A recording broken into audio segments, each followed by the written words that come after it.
What's up, guys? Welcome to the Comedy Pop-Up Podcast, the flagship podcast of the Comedy Pop-Up Network. I'm the host, Sean Grant. And as always, man, we have these amazing comics from all over the world, all over Los Angeles, the best in the business, who come and share and impart knowledge on the comedy community that listens to us. And I can't wait to bring them on, and I won't wait. Let me just introduce real quick Alex on the board, in case he chimes in. You don't have a mic, do you, Alex? Then you never. I'll get a mic. I was gonna say, yeah, one day, yeah, because you talk on the podcast sometimes. I'm like, I guess they can't hear him. But anyway, we have two amazing guests. We don't even need you, Alex, because our first guest, is a touring writer performer. He has written on Kevin Hart's LOL Network's Dead House, had a killer set on Laughs on Fox, and his album Carry the Pillows is streaming everywhere. Ladies and gentlemen, Daniel Eachus is on the show. Yeah. Thank you. Yes, this is me. That's you. I sound like. And our next guest, he smashed showcase sets on shows like Conan, CBS's Late Late Show, the Bob and Tom Radio Show, and Comedy Central's Premium Blend. He's the host of the I'm a Rescue podcast, and he produced his own amazing comedy special, Outrage, which is streaming on Amazon. My man, Tom Clark, y'all. Oh, yeah. Thank you so much. Thank Absolutely, you. man. Two other people in the studio. Or three. We're going to work on those sound bites and get like an applause thingy going. Right, Alex? We'll get one day. Yeah. Hell yeah, man. But thank you guys for joining me, man. I appreciate it. Thank you. And honestly, I told you guys both, like before I even had you on, like I'm really excited about this one because of all the comics that I've met in my years of doing comedy, like the ones that you are the two hardest working at staying booked, staying on the road, and working the Hollywood stuff, like, you know, doing movies, doing commercials. So I really feel like you guys have a lot of great knowledge to impart on the community, man. Thank you. Yeah, you did say that. In fact, yeah, you really put down your other guests. Yeah, I told like we've never really, had. yeah, those are all, you know, some of the, you know, the industry success, whatever, right? But I'm talking about grinders, man. I'm talking about guys who put the work in, like who really, you know, no offense to them. Yeah, Alonzo Bowden, yeah, cool. That's like, no, we've had some dope guests on this show. You're gonna get fired on this podcast. Oh yeah, this is it. I'm going all in on this one, man, because I'm just this is the show. Yeah. This is the one. Is this, by the way? There's a camera in front of us. Is that filming? Yes, it is. Yes, it is filming. Yes. Oh my gosh. Yeah. Catch us on YouTube, ladies and gentlemen. Oh, yeah, that's right. What's the YouTube? Just Comedy Pop-Up. Everything's at comedy. YouTube.com. CPU Podcast Network. Nice, nice. Now, what first thing, you know, because we don't have a lot of time, but I want to make sure I get all these quick because I really worked hard on these questions, guys. So I feel like they're really good.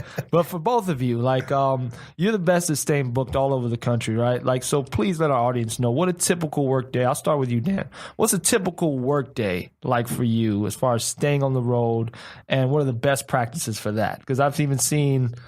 I've seen you have like a spreadsheet? Yeah, I do have a spreadsheet. Dude, like, what's a typical work day for you, like, as far as like emailing, or what does that consist of? Man, yeah, I mean, I try not to be on the road like an insane amount of time just because I do a lot of like commercial work and stuff like that. So I don't think I'm out on the road as much as, I don't know, I'm in that weird in between where if you do the road, you're like, this guy doesn't get out on the road. But if you don't do the road, you're like, this guy's always on the road. So I don't know what to consider myself. But does it piss off your agents when you're out? Like, yeah, and for some reason I tend to have like really busy months and then months when I have absolutely nothing. It's not very spread out at all. So I think that pisses them off even more because I'm like, hey, yeah, month of May I can't do anything, and they're like, what? I don't know. I try to hit up like 2 or 3 bookings a day. That's like my thing in terms of like getting back to someone or like getting. Yeah. I don't know. I got all these weird anal number things that I. Yeah. Can I say anal on the air? I used it in a different anal way. Number. Just put that as the hashtag for the search. It's the name of the episode. Right. Anal number. Keep numbers out of it. But let's expand more on anal, man. Trying to get my anal numbers up. Right. That's how we do it, man. What about you, Tom? Do you wake up like at a certain time of the day and you're like, all right, I need to do this, or like what's a work day like for you? I'm sort of like Daniel. Like I try to. It's funny. Like whatever you start doing when you move out here, that's what people see you as. So like when I first came out, I was on the road a lot. You know, I'd go back to Milwaukee and do the Midwest for like a month.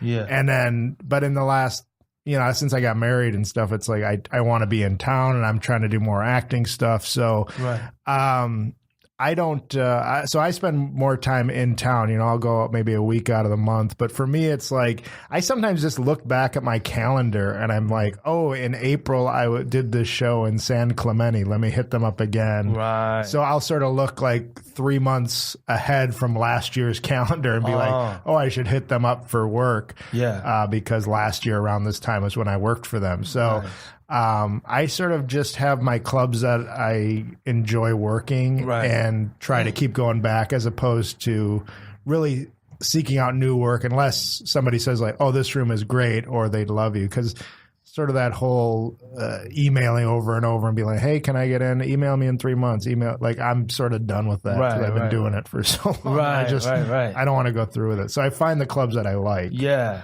Yeah, I saw you at the do-it-yourself panel at the West Side Comedy Theater, which for me, I went to all the panels all week, and to me, that was the best one because it honestly, like they had an agents and managers panel, they had all this other stuff, bookers, the Tonight Show bookers, and all these people came out, which is fun and cool, right? But all the new comics, they didn't understand the value of the do-it-yourself is the way to get to the other panels. Because the other panels are just like, don't hit us up. Don't bother us, right? We'll find you. And now they're like, well, how will you find me? And it's through doing the things that you guys said on the do-it-yourself panel, which is, you know, create heat. Like, do things, you know, the way you... Yeah. You can't wait around for... like your agent does, you know, there's a reason why you give them 10%. Somebody said this, I think, at the panel. They do 10% of the work. Right. You do 90% of the work. Exactly. So you need to you need to put in the time because then when those opportunities come up, like an audition, you know, now you're ready to go, but there's that 90% of the time where nothing's happening that you need to make stuff happen. So doing your own special, you know, and, you know, I have to give credit to my wife, Steph, you know, she worked so hard on booking rooms. Daniel actually did a Catholic confirmation class stand-up show with us at a classic, like, high school or a grade school auditorium. Yeah. But I mean, I do a lot of those shows, you know, I do work clean and Daniel does too, which sort of allows you to do more shows. Absolutely. But yeah, I think doing things yourself, like, I mean, that's like Steph has booked my summer because she's hit up these wineries and stuff like that. And that's what we've been doing. I think that's sort of the new thing is these clubs need to catch up to these independent rooms because this new way of doing things is going to take away from the clubs, this whole 2-item minimum and all that. They need to sort of change their model a bit. And you got ahead of me a little bit. I wanted to shout out Funny Girl Events, which is Steph Clark's business. Was, you know, the way she, because I've done a few of them. I can't do the clean stuff, but I'll definitely. You could do. I guess I could, but I'm not for very long. Not well. Yeah. Not well. I'd be all in my head, like, oh no, yeah, whatever. But yeah, no, you guys, that's just a part of it. Did you make the conscious decision to write clean when you started comedy, or like, or have you just always been a clean guy, Dan? Or? I've always been a clean guy, except for that whole anal numbers thing. I really regret That's the dirtiest thing you've ever said to me, and I'm grossed out. Yeah, you know, I don't know if it was conscious. I just wrote what I thought was funny, and I don't know where I heard it or if I read it or something that, you know, I should try to take out cuss words when I write. I think it helps a lot that I like to physically write out. Like all the jokes. If I have one superpower that I think I have, it's the ability to write the way I talk, which I know is kind of weird for some people. Oh, no, yeah. So I like to write everything word for word, I mean, with pauses and, you know, exactly how I say it. And I think that helps a lot in going, I don't need that. You know, I don't need that cuss word. I don't need that anal reference. Or that beat. No, that's one thing I noticed about you. The time we met was on a trip to Davis with James Fry.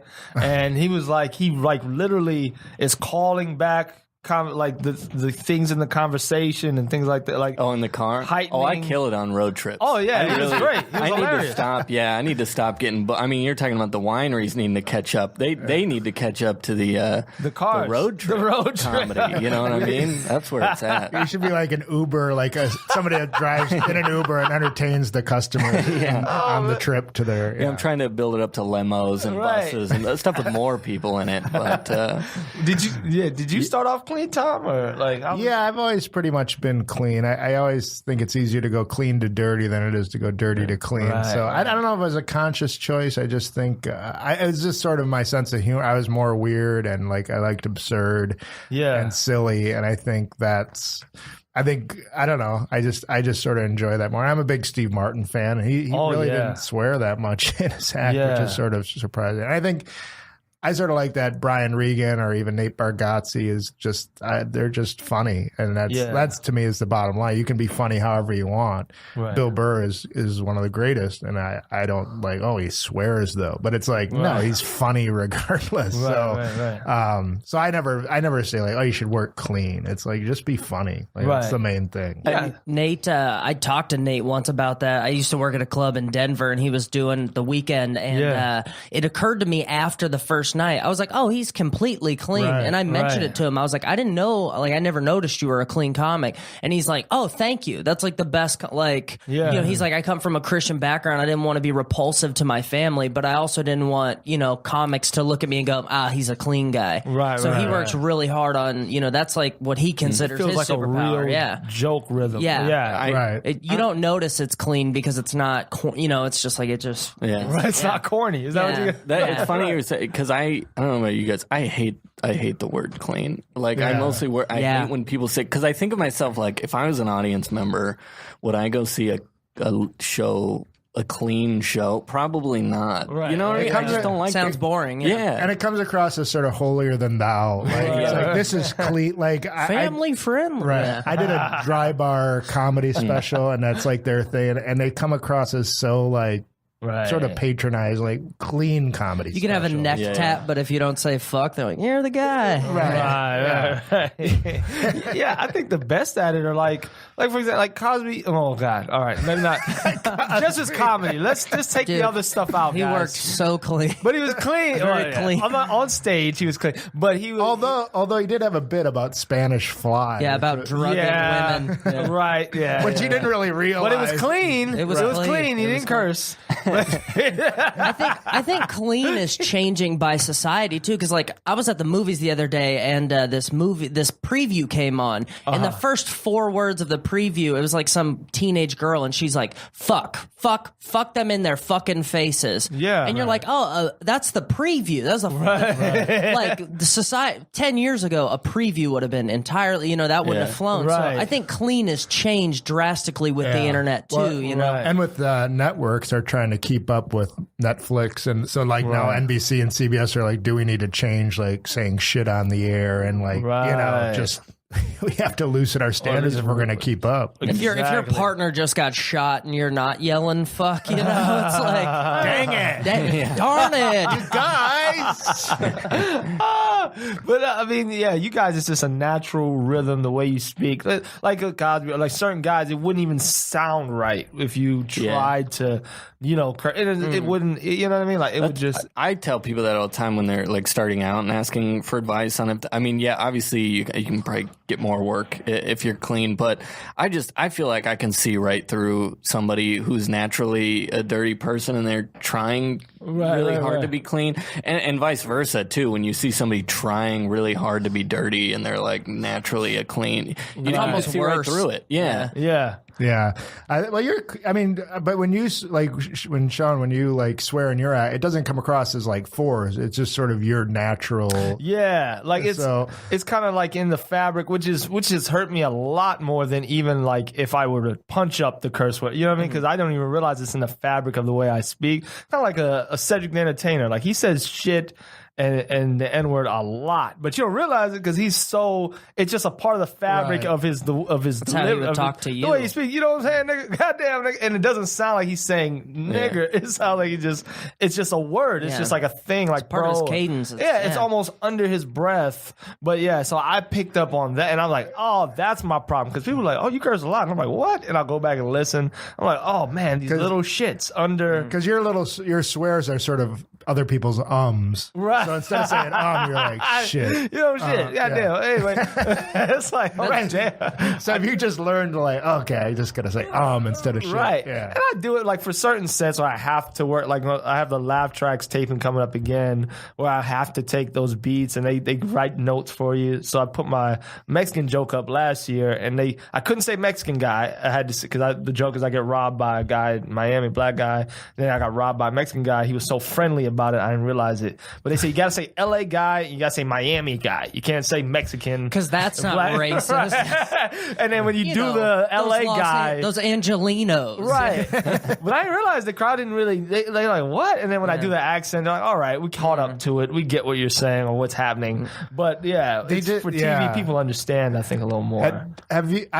I've been pretty lucky as far as like getting notes for my stand-up sets on TV. Yeah, I've really haven't gotten too many. Do you get it, Daniel, with your stuff? Do you get? No, just because I'm really. So Laughs on Fox did they have to? Because I know Conan, I've heard you have to submit your jokes in a written form, like a script. I think everyone's different. I mean, for me, it was I submitted a 5-minute or 6-minute set. He picked 2.5 minutes he liked, and then I submitted another tape. He liked another 2.5 minutes or 2 minutes. So it was like, so then I combined those two sets, filmed that, and then I sent him that. So it was about a 9-month process of getting through to that 4.5, 5-minute set. Yeah. I've heard different things. But I think it also helped that he knew me and he had seen me before, so he sort of knew my style, and then I wasn't gonna like throw a wrench into the plans. Right. Right. Well, was Laughs like that? Did you have to? What was the process? Yeah, I mean, I just sent in a video and they were like, yeah, do that. Which I've heard a lot from. I haven't gotten to do any late night stuff, but I know. Dwayne Perkins was just telling me when he did Colbert that they just said, and I don't know, this could be completely wrong, but from what he told me, he said they just saw his dry bar clip and said, hey, do that. Oh, wow. Okay. So, right. But how recently was that? Dwayne Perkins has been around. He's like, this is recent. Yeah, I was going to say. Colbert is only, Right.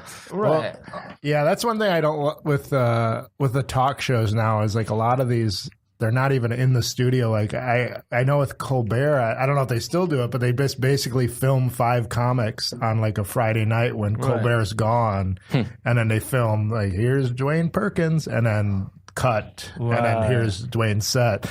Which I think the part of the thrill of doing a talk show is the host being there and shaking your hand afterwards. Right, and maybe having the opportunity to talk to them. Yeah, I think it's just sort of disappointing that they don't, realize the sort of like passing the torch. That's what Johnny Carson would do. So I don't know. Yeah. That's disappointing. I feel like, that would definitely make it more of it's not to disrespect the late night set, but I feel like it's not the event that it was at one point where a guy, Seinfeld was famous the next day, right? When he did Carson. Yeah, and Drew Carey. Like literally the next day, Roseanne is like a thing. Like that's, everybody's talking about. I mean, like Jimmy Fallon does it. Like Jimmy Fallon will like, hey, I've got his album, and he's like, I think when Pete Lee was on, he had like holding up his album, buy this, he's standing with Pete holding it. Like, dude, that's sick. So I mean, that's like, I say what you will about Fallon, but I mean, he really champions comics, and he gave Nate Bargatze his first big shot, which was I think a pilot with NBC that they tried to do. Dang, that's sick, man. Wasn't Conan holding up he was holding up something. Yeah, he's got he's holding up my... Was it Outrage? He was holding up Outrage? No, that was my CD from like years ago. So. Oh, nice. But yeah, he's like, it was nice that he brought... I don't think I got any sales off of it, but, but he held it up. Right. Hey, man. I got a picture. Right. That's freaking dope, man. Shit. Well, look, man, I know Dan is we've written together, right? And we were on that. We wrote on that show, and I feel like you have like a lot of. Have you done other writing gigs like you random stuff? No big TV shows. We did the LOL Network thing. Yeah. And, did a couple like festival runs with the stuff that I wrote, and we won some awards with that and all that. But just little stuff here and there. There's actually there's a thing I work on now. I don't know if I'll say which school, but there's an elementary school district that's I love that. That's got an actual like. You write and perform. Yeah, he writes and performs on and it's like they've won like all these public education awards and stuff, and they're not like I put in little jokes, but they're not like funny. They're funny, man. They're edgy. They're super edgy. And what's up with for a Trump? 5th grade audience? What's up with Trump? 5th graders, it's hilarious. I'm a door guy, and all those student shows where they're kids, they'll do Trump jokes, and the crowd will laugh, and you're like, that's weird to watch like a 4th grader do like a nuanced political joke. Right. And you're like, oh, where'd that one come from? Right. They're the only ones that can pull it off because no comic, I don't care, can pull off a Trump joke. Are those all bad? Like, have you ever seen a kid that you're like, he's funny? Some of the genuinely... improv kids, they're just likable, but I mean, there's no. What are they going to talk about? You know what I mean? Like, kids suck at comedy. I'll say that. No, it's an improv thing where it's like they're learning the skills of being likable on stage, but they're not. They don't have anything to say. Well, they're not telling jokes. Okay, they're doing improv. That's what you're saying. Well, some of them are stand-up shows. Some of them are like mixed. They'll do 3 minutes of material stand up, and then they'll jump in. But yeah, it's weird. It's a little weird. I did a show for. I do improv with Comedy Sports, which is sort of kid, and we did a kids show, and I remember just to show you how brutal those crowds are. There was this kid, and we're just floundering on stage doing like a forward reverse or something, and this kid in the audience, he's just like bored, and he just looks and he's like, next. He put his thumb down. It's like an urban room. It was like, who is this little? It's like who is the king? The little guy on Game of Thrones. Joffrey. It's like Joffrey's like if we would have died that day. It was you just get beheaded. Right. Kill them now. Who's next? Man. That escalated, dude. I did a show, like an improv show at Santa Monica Elementary for Halloween, right? And we were the Spook Gang, which I can't wear that shirt by myself. It only worked because I was wearing it with a group of people. But otherwise, who approved that? I did. Yeah, it was really. I didn't think about it until I was thinking about wearing it out one day, and I was like, "Oh no, I can't wear this." Were you guys the bad guys in the show? Well, no, it was like because they were all in costumes. Oh my god! But what was the logo look like? Right, this is like, it's a goat. I didn't even think about it. It's like the head of a. Oh my god! Oh, man. Klanman.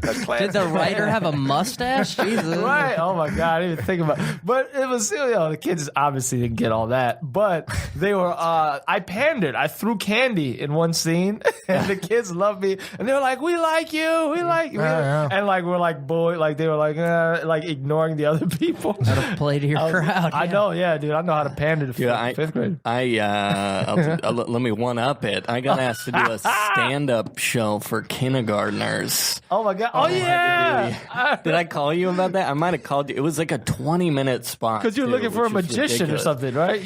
My buddy. I was getting all this advice, and somebody was like, "Dude, split the time up. Like, give your money to a juggler or a magician, and go up." And so I ended up I tried. I wrote knock jokes. I tried doing I did improv for at least 10 of the minutes. Right.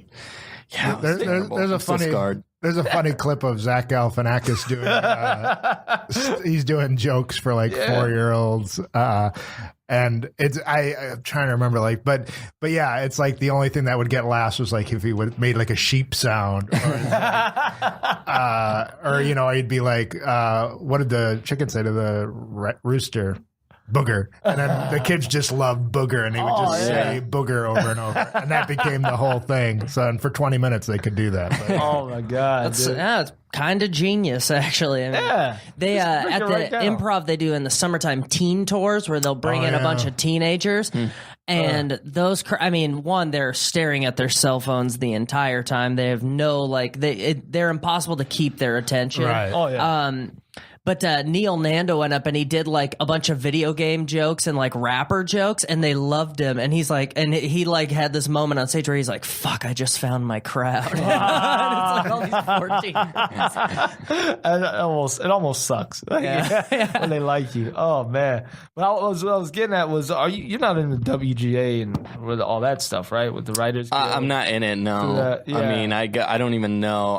I barely figured out SAG, so right. But I was like, there's another union thing, right? You guys know what's going on with them, the WGA and all that stuff. Yeah, they had to fire their agents because their agents had made some deal. Yeah, like they do these package deals that they sell to the networks that they make money off of. So then they have an incentive to not get the writers paid well because they get more money if the show continues to get picked up. So that's a conflict of interest. If I'm your agent, but I'm more interested, I get more money if the show continues, then I want to make sure I lowball you. You know what I mean? Especially if I'm just getting 10% of what you make anyway, and I get a big chunk of what the show makes or whatever. So then, I guess that was but with unions, and you're both SAG and all that, right? Like from all the active commercials and stuff. Yeah, I'm SAG. I have not been forced to join yet, but any moment, they're going to catch me. I hope they're not listening. Right.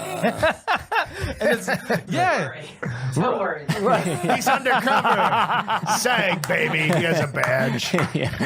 But is there something wrong about that? Like, is there What do you mean? Well, just SAG itself, like a union that dominates the industry, that their job isn't to make sure that you work or to even give them incentives that you work more. All they do is kind of regulate what the rules around you working. But they don't.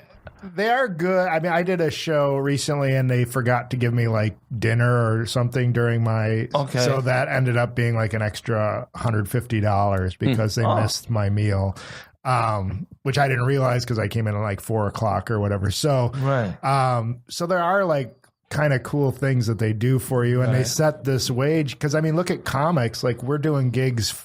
The same gig might pay $100 to one person and $500 to another person. Yeah. And that's what the union does, is they keep it like, this is what you get for this show. This is what you get for, and everyone gets it unless you're a star. Then you get something else. I mean, the only downside. So I have a really good friend who we both do commercials, and we were both kind of tied for a while, and we would, have this like friendly competition of who could get more or whatever. And then he got forced to join, and I didn't. And like, I don't think he's gotten a commercial since, and I think I've gotten like 5 since then, including SAG commercials. It's like, it's crazy how much the work drops off, even if you're still doing union stuff. When you can't just go out for everything. Well, you're harder to deal with. You cost more to. More to play. Yeah. Because I had to join. I did like way back. I did like Late Friday, and then I did Kilborn, and Kilborn was I guess that was after. I guess I did a TV show, and then it was you were a must join. So it was like, if I was going to book the gig, I had to pay my dues like that day. I could either do it monthly or I could do it and it was like whatever $2,700 or something at the time. So it does sting because it is like, because you see sort of the same 10 commercial actors working, and you're just like, well, can somebody else get a spot in here? Like, so it's frustrating sometimes.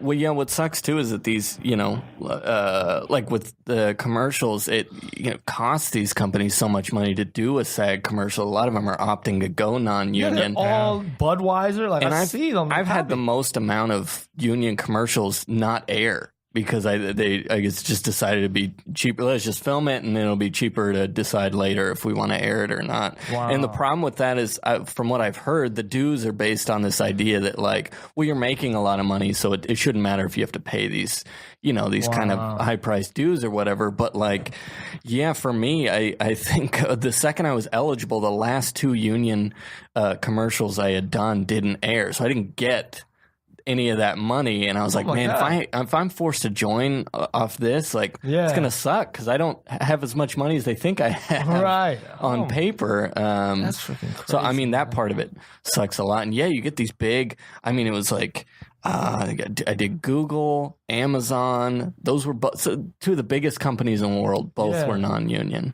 Wow. Yeah. So then you're just getting a flat rate, and no residuals.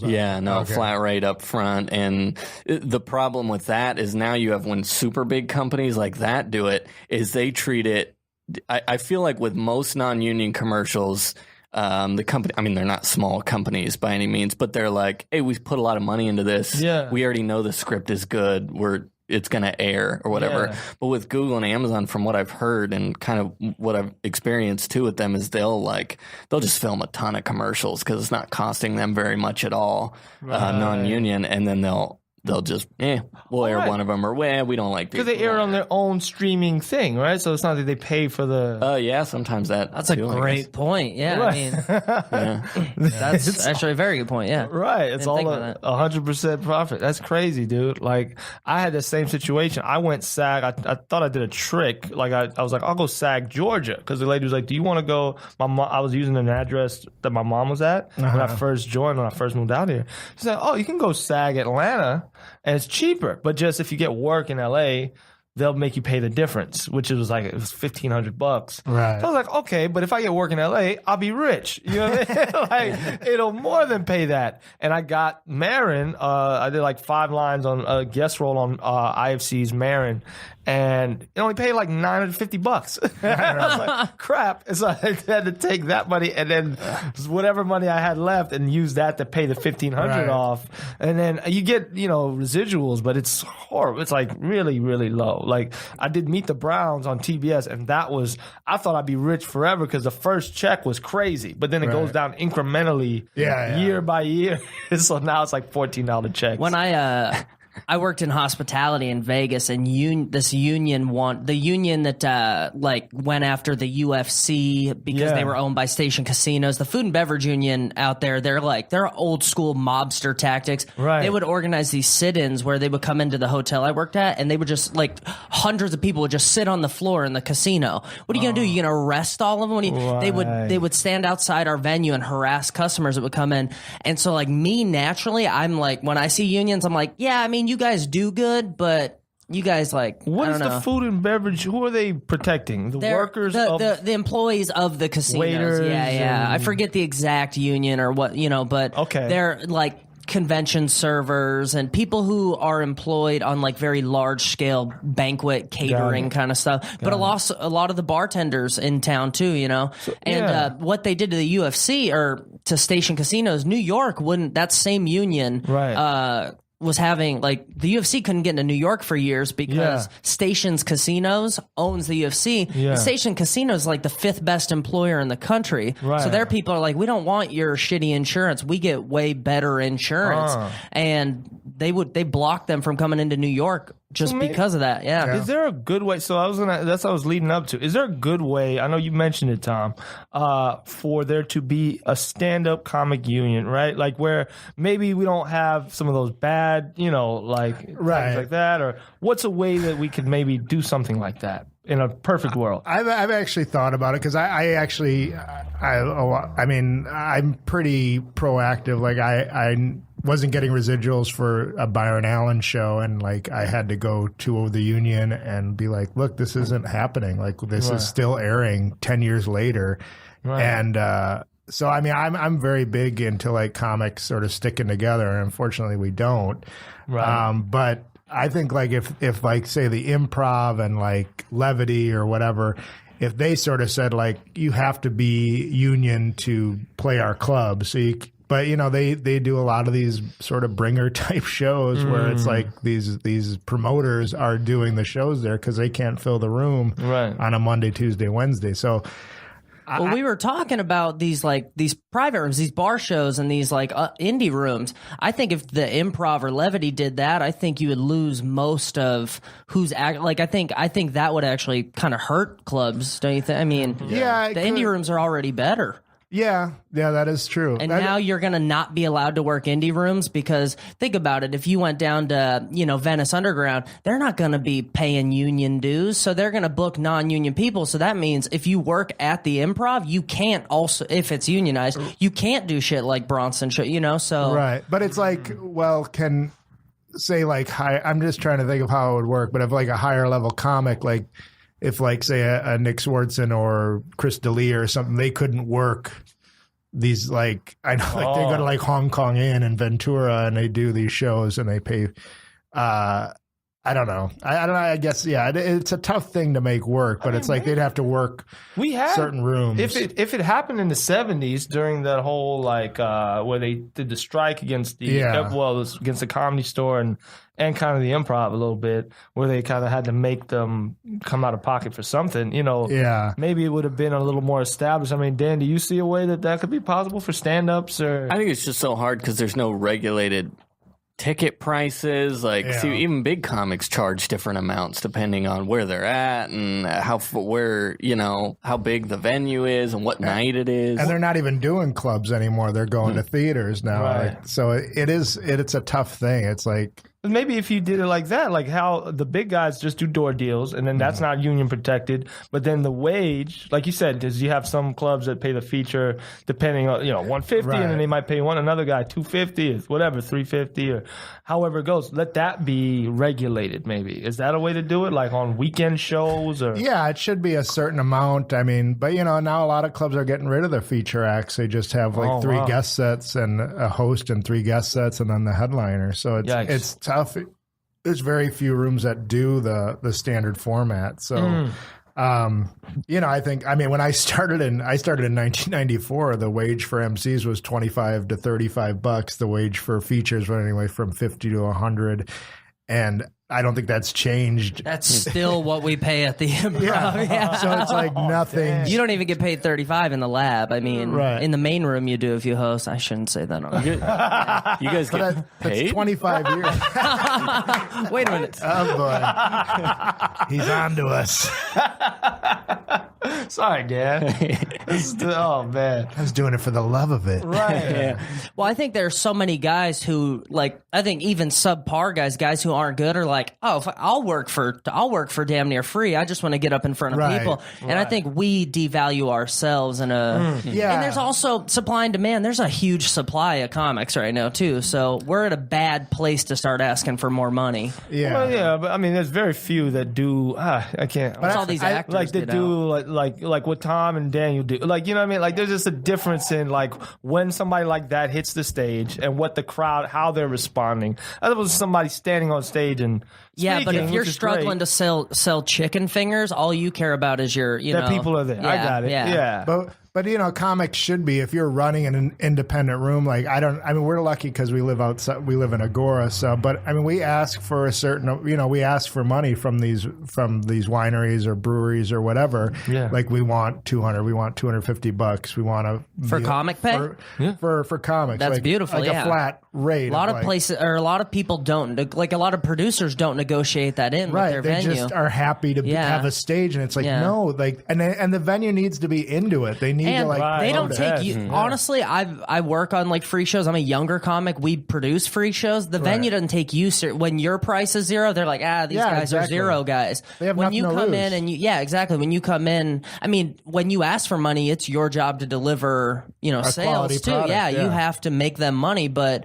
I feel like everyone's taken a little more seriously just when there's even just a tad bit of skin in the game. Yeah, free drink, a free meal, like free crowds are never fun either. Like no one likes performing for a free show either. It's not fun. It devalues comedy, and if you don't actually put a value on it. Right. Damn, man. Oh, well, speaking of, I want to get to this before you guys have to leave. I know Daniel, both of you very recently, but Dan, you just did your you make album. Me sound so busy. I love it. No, because you just put out that album, right? It's this year, like Carry the Pillows. Yeah. Right? So how was the process? You decided to make the album? You decided, like, I need to, did they approach you or did you approach the distributor? Like, how did that work, the process? I have a manager. My manager was like, hey, there's this new record company I really like, and I want you to send in a video. And then I sent a video, and they're like, we love it. Pick a date. And I picked the date, and then they've been great. Who was the label? Was it 800 Pound Gorilla 800 Pound Records, Gorilla. which they've been awesome. They've been so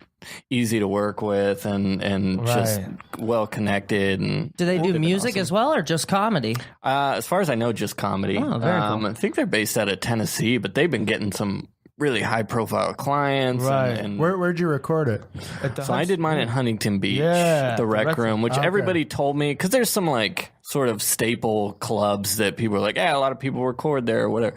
But I was kind of advised by a lot of people who are like, look, make sure you can pack it out if worse comes to worse. Like, make sure your friends and family can get there. And so I live in Long Beach, and right now there's really not much in terms of venues for Long Beach other than the Laugh Factory, which is way too big for me to fill up. So Huntington Beach was closed, and that's a new club, and I knew I could pack it out for 2 shows, and I did, and it was great. And how did they wire it for sound, or did they have like mics, like boom mics around? Or it's funny. I was I don't know really anything about audio equipment, but like it seemed so minimal that I was like, this is it? Like, you sure this is gonna sound good? Like, you might as well be using an iPhone. Some guy holding a mic up there. Just his iPhone up to my face. This recorder, like nowadays, no joke, this 6-track recorder can do a comedy show pretty easily. In post is where it's gonna get cleaned up. It's doable. Now, I saw Jamie Kennedy film his like video special at the Rec Room, and they took up, like, they had a crane. They took up a huge chunk of the room.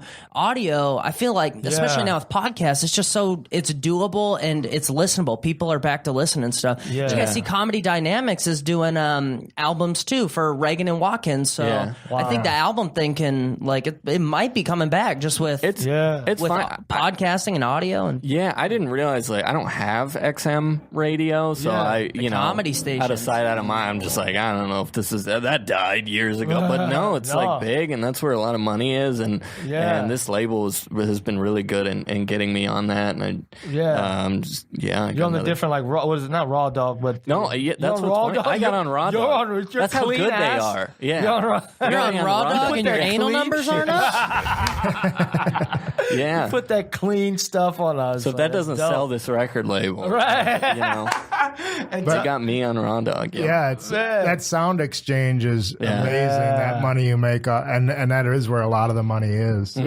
Is on playing it on XM more than anything. And I want to get to your special, Tom, because I mean, I know this is amazing to me. Like, you at the Penny said, all together it was $5,000 to make. Well, with favors and calling the director from beginning to end. Yeah, it was from. That's dope, including man. Amazing. Direct. Yeah, we shot it with 6 cameras in North Hollywood. At El Portal Theater, which was in the smaller theater where I do improv with Comedy Sports. They gave me pretty much a free deal on using the theater because I'm a member. And, the director gave me a pretty sweet price on it. Nice. So, and then what was the other part of it? Oh, the big part was distributing. I went through this company called Distribber, and that cost about $1,500 to do closed captioning and to distribute to all the English-speaking markets, which ultimately I would say, if there's anything I could take back, I wouldn't have gone through Distribber. I probably would have just gone directly to... Because initially it went out on iTunes and Amazon for sale, not for streaming. And I think looking back, I probably would have just put it directly on maybe Amazon Prime, made the money on that, and saved myself the $1,500. You would have had to do the closed captioning yourself, pretty much, and which isn't that hard. You could do that. That's a couple hours. It's annoying, but it's doable. I would say even nowadays, if you have that, like, if you're able to produce a special for $5,000, you're probably also able to figure out how to promote it yourself using social media and Facebook ads, and it's doable to do it yourself. I mean, So I sort of went through stages of, like, first I sold it on iTunes and Amazon and made some money that way, and now it's on Amazon Prime streaming, and that surprisingly got a lot of views. And I think we talked about it at that seminar. Was like, I was getting like 10,000 minutes streamed, and like as a result of that, it's sort of in their algorithm or whatever, it sort of rises up the ranks so more people see it. So it was getting, like, consistently, like every week, I'd have like almost, or even over the course of like a couple weeks, 100,000 minutes streamed. Dang, dude. Now what it translates out to, like, if let's say I get 1 million minutes streamed, that's basically $1,000 you make. What? You make 6 cents.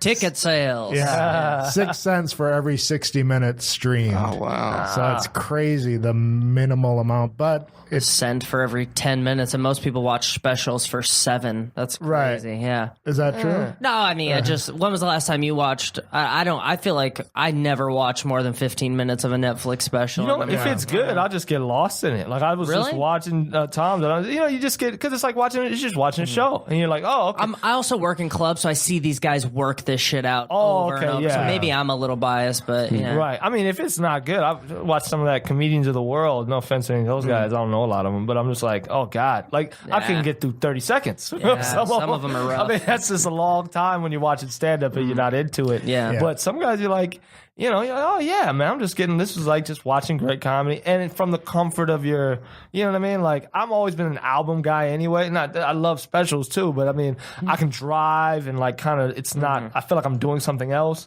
But specials, like, there's so few great ones now that you're like, whoa, you see one that's really good and it feels like a great show. I was going to ask Daniel about, because that's sort of the next step for me is maybe putting this on Raw Dog or Sirius and like. Yeah. I know they do, I don't know, and you don't have to reveal, but I know they do sort of a 60-40 split, right? Or did you do something different? I don't know what with the record label. Yeah, I don't know if they want me to say it. Or I don't know. I don't care. It was 50-50 for us in terms of record label. Now, what they get from Sirius, I'm not sure. Or whatever. I just know whatever they get, I get a cut of it. Yeah, a cut of it. And they were super nice with like physical CDs and all that. They're like, you could just have them. We're not going to take anything from that. So they were. I don't know if I should be revealing. Did you have to buy them? I had to buy. But at cost. So that was okay. They were really great. So if they don't want me saying it, hopefully I at least get a couple of clients. I know we don't have time. Can I ask Tom a quick question? Yeah, Can I do that? Am I allowed to do that? Yeah. Well, this will wrap it kind of back because we started talking about bookings and stuff. If I have one major regret from doing the album, it was that I didn't plan ahead in terms of bookings for when the album was going to come out. Because I want, especially with social media and stuff, you want to be able to say, hey, my album's out. And by the way, bam, bam, bam, I got this like little tour I set up. Right? But it's so hard with filming or albums or whatever to know sometimes when it's even going to come out.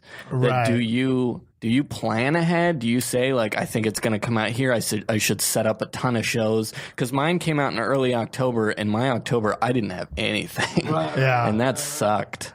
I'm probably the same boat as you. I probably didn't.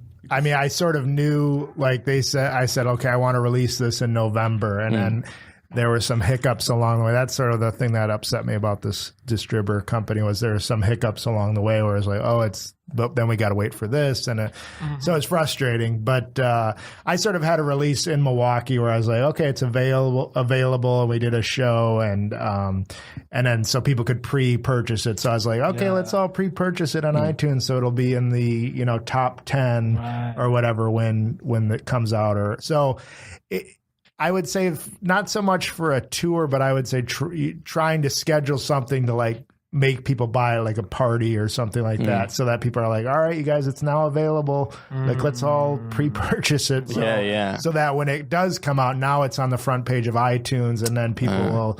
And I'd say that's the only benefit as far as like, because, when you go to a town now, you can just be like, I have an album. If they liked your show, they're going to buy it. Right.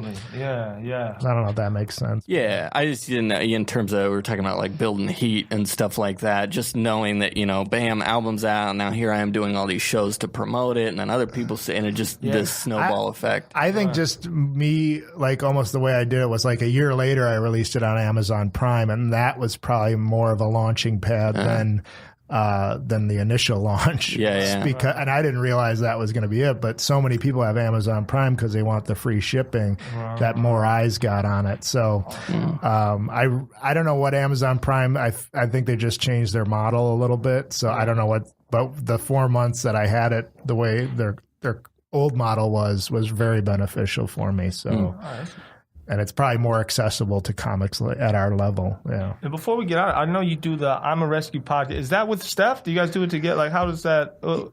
Steph and I started a podcast in January, and it's sort of we interview people that have sort of overcome stuff in their lives. And our last interview was with this guy Steven Slater, who was the JetBlue flight attendant who quit via emergency slide. Oh my God! On the tarmac, right? On the tarmac That's at so JFK. Dude, you can't put that back. Like that puts the plane out of commission when you do that. Really? Yeah, that's forever. That guy. That is the ultimate. That's like getting on the. That's like getting on the. That's what he did. And quitting. He also did that. He got on the intercom. He got hit in the head with a suitcase by a lady who was like being rude, and she's like, "I can get it in there," and then he like hit him in the head, and he was already having a bad day. And he's like, "Everyone can fuck off," and I quit, and then grabbed 2 beers, opened it, chugged it, went down the emergency slide. But we talked. You did a podcast with him? Yeah. I'm a rescue. I'm a rescue podcast. This is my new hero.